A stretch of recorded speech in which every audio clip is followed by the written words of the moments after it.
우리 찐 여러분들 안녕하세요. 닥터진입니다. 수술을 해서 예뻐지고 싶은 마음은 누구한테나 있지만 수술한 티가 나 보이는 것은 누구나 원하지 않을 거예요.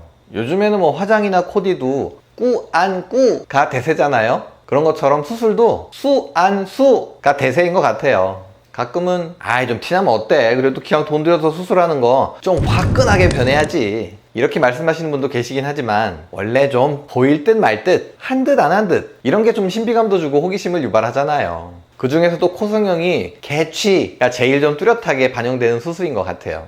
똑같이 수술을 해드렸는데도 어떤 분은 너무 높다고 그러고, 또 어떤 분들은 야 너 그걸 수술이라고 한 거야? 하기 전하고 별 차이도 없네, 이렇게 얘기하기도 하거든요. 우리가 코 수술을 하고 나서 항상 같이 생활하는 분들한테 어제 수술하고서 오늘 모습이 달라지는 건 너무나 당연한 일이잖아요. 그런데 우리가 걱정하는 건 저 사람 코 수술한 것 같아, 처음 만난 사람들한테 이런 평가를 듣는 것은 누구나 원하지 않을 거예요. 내가 코 성형한 거에 대해서 다른 시각으로 바라보는 좀 까탈스러운 사람들도 있을 수 있기 때문에 누가 봐도 한눈에 코 성형한 것이 티가 나는 것은 좀 부담스러운 일일 거예요.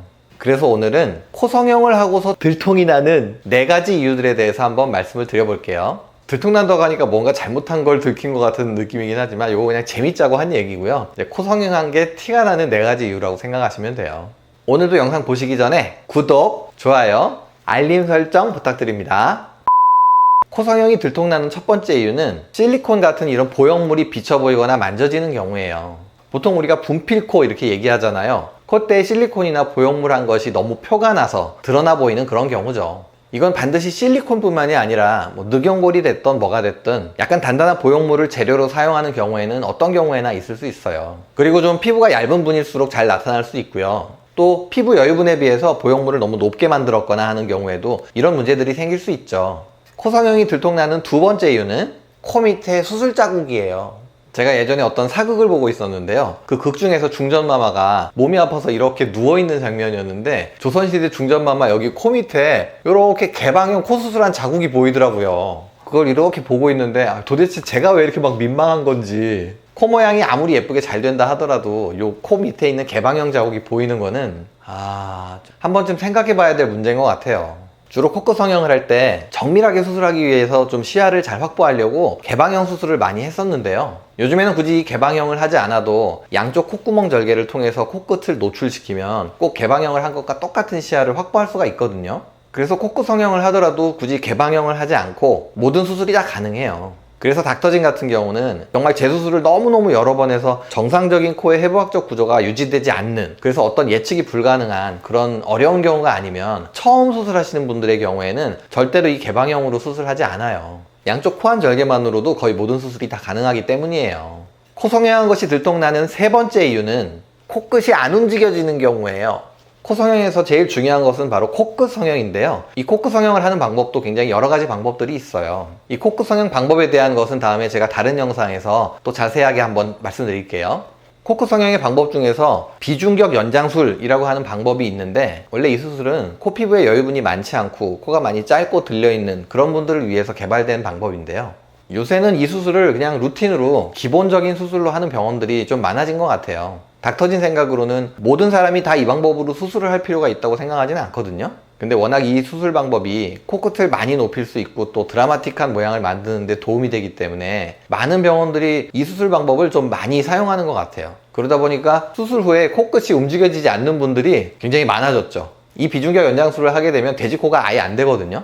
돼지코뿐만 아니라 좌우로도 잘 안 움직여져요. 여러분들이 코상담 오시면 이런 거 되게 많이 물어보시거든요. 원장님, 코 수술하고 돼지코 돼요, 안 돼요? 그럼 제가 이렇게 물어봐요. 돼지가 되고 싶으세요? 그거 어렸을 때 애들 놀려줄 때나 하는 거지, 솔직히 지금 다 커가지고 돼지코를 할 일이 얼마나 그렇게 있나요? 어쨌든 그거에 집착하는 분들이 생각보다 많아요. 그래서 이렇게 아무 생각 없이 코를 닦다 보면 코가 안 움직여져서 코 성형한 게 들통나는 그런 경우가 있을 수 있죠. 내가 코 성형한 것이 들통나는 4번째 이유는요, 그냥 너무 코 라인이 완벽한 경우예요.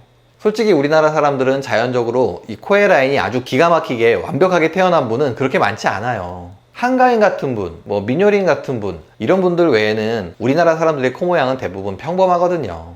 근데 가끔 길을 가다 보면 정말 코 라인이 너무 완벽한 그런 분들이 있죠. 그러면 그분이 실제 수술을 했던 안 했던 상관없이 저분은 틀림없이 코 성형 했을 거야, 일단 의심부터 되는 게 사실이에요.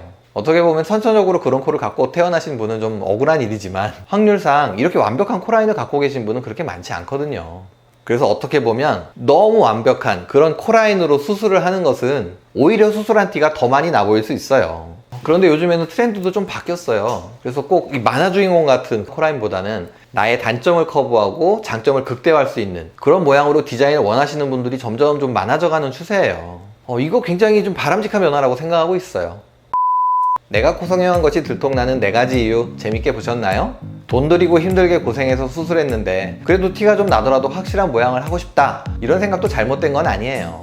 하지만 꼭 티가 나면서까지 너무 완벽한 코라인을 갖는 것보다는 나에게 맞는, 나에게 어울리는 그런 코라인을 갖는 것도 나쁘지 않은 선택이라고 생각해서 오늘 이런 말씀을 드리게 됐어요. 영상이 도움이 좀 되셨나요? 저는 다음 영상에서 다시 찾아뵐게요. 그럼 안녕.